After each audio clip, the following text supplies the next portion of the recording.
Good morning sir. Good morning sir. Thank you, বসে পড় সবাই। আজ আমি তোদের জিওগ্রাফি মানে ভূগোলের ক্লাস নেব। এই লেবু, তুই দাঁড়া, তুই বল সোনা কোথায় পাওয়া যায়? স্যার, সোনার দোকানে পাওয়া যায়। ভুল, আমি বলতে চাইছি সোনা কোথায় পাওয়া যায়, ওই সোনার দোকানে সোনাটা কোথা থেকে আসে? সোনার দোকানের সোনাটো সোনার ব্যবসায়ীদের কাছ থেকে আসে, মানে সোনার পাইকারদের কাছ থেকে আসে। আরে আমি বলতে চাইছি সোনা প্রথম কোথায় পাওয়া যায়? স্যার, আমি বলবো সোনা প্রথম কোথায় পাওয়া যায়? বল।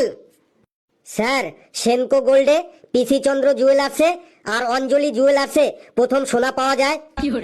এ তো দেখছি আরো বড় মাতুব্বর। স্যার, আমি বলছি সোনার খনিতে পাওয়া যায়। পৃথিবীর সব থেকে বড় সোনার খনির নাম উত্তর আমেরিকার নেভেদা। একদম ঠিক বলেছিস হাবলু, তুই বস। ঘেটু আর লেবু দাঁড়িয়ে থাক। স্যার, আমিও তো ঠিক বলেছি, সোনার দোকানেও তো পাওয়া যায় বটে। সোনা প্রথম সোনার দোকানে পাওয়া যায়, তাহলে এরপর আমি যদি বলি চা কোথায় পাওয়া যায়, তুই বলবি চায়ের দোকানে।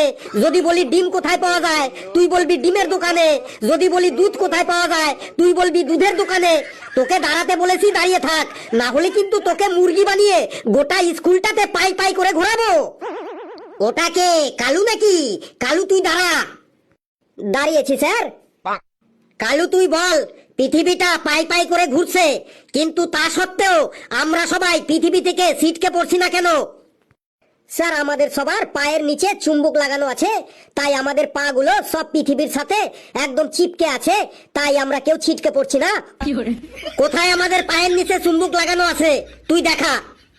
স্যার, চুম্বকটা আমাদের পায়ের ভেতরে একদম চামড়ার নিচে সেট করা আছে, উপরওয়ালা একদম সেট করে দিয়েছে, আপনি দেখতে পাবেন না।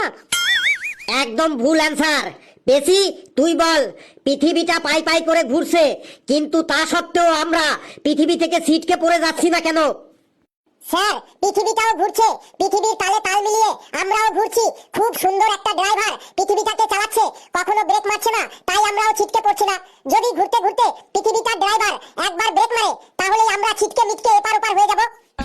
দেখেছো, আমি প্রশ্ন করেছি পৃথিবীটা পাই পাই করে ঘুরছে, আর আমরা পৃথিবী থেকে ছিটকে পড়ছি না কেন? আর অ্যান্সারে কেউ বলছে পায়ের নিচে চুম্বক লাগানো, কেউ বলছে ড্রাইভার ব্রেক মারা। মানে তোদের মাথায় যা আসে তোরা তাই বলে দিচ্ছিস। মনে হয় কি তোদের পরমাণু বোমা একদম গুলিয়ে গুলিয়ে খাইয়ে দি। হাবলু, তুই বলতো অ্যান্সারটা। স্যার, পৃথিবীর মাধ্যাকর্ষণ শক্তির টানের জন্য আমরা পৃথিবী থেকে কেউ ছিটকে পড়ি না। বাহ হাবলু, ভেরি গুড।